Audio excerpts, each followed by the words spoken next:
এটা চাব এইটো হ'ল নেপিয়াৰ গাছ লগোৱাৰ পিছত এনেকুৱা চিষ্টেমত হ'ব। চ' এটা গাঁঠিৰ পৰা বহুত গাঁঠি হ'ব।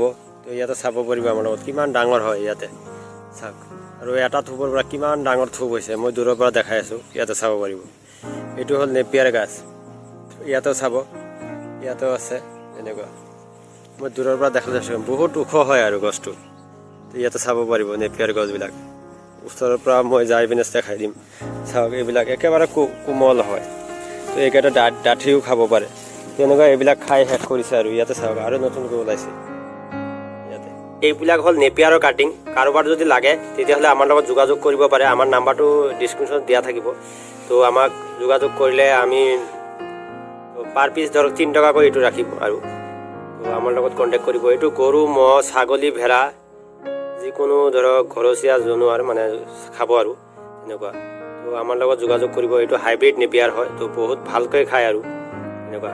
তো আমাৰ নাম্বাৰটো দিয়া থাকিব। পাৰ পিচ 3 টকাকৈ হ'ব আৰু। যদি কাৰোবাৰ লাগে অসমৰ বাহিৰৰ কাৰোবাৰ লাগিলে তো আমাৰ লগত হোৱাটছএপ কৰিব পাৰে বা কল কৰিব পাৰে।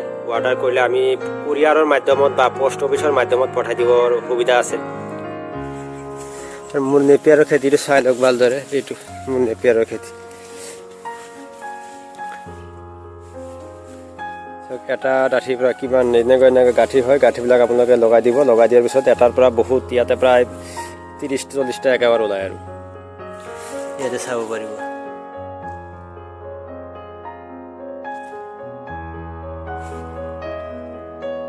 নেপিয়াৰৰ খেতিৰ চাই লওক।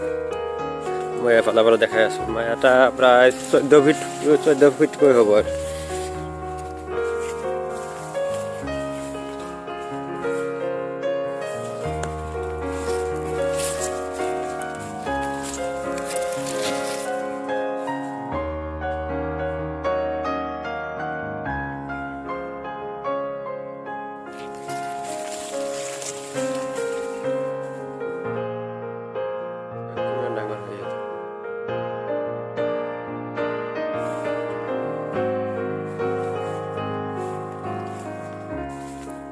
লগোৱা চিষ্টেমটো এক হাত মূৰে লগাব লাগে আৰু কুঁহিয়াৰ নিচিনা আধা পুতি থ'ব লাগে আৰু আধা মাটিৰ ওপৰত ৰাখিব লাগে।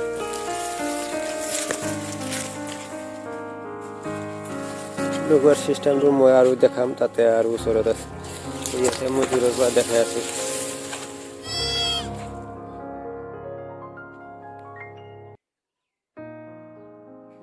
চাওক কিমান ডাঙৰ হৈছে।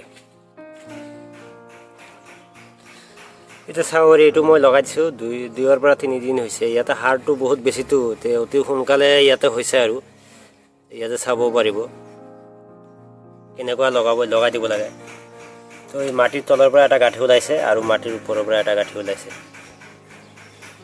চাব পাৰিব। ইয়াতে 2টা ওলাইছে, ইয়াতে 2টা ওলাইছে, চবতকৈ 2টা ওলাব। তো এনেকুৱা চিষ্টেমত লগাই দিব লাগে, আধা মাটিৰ তলত আধা মাটিৰ ওপৰত। তো আপোনালোকে চাব পাৰিব এনেকুৱা লগালে হ'ব বাৰু।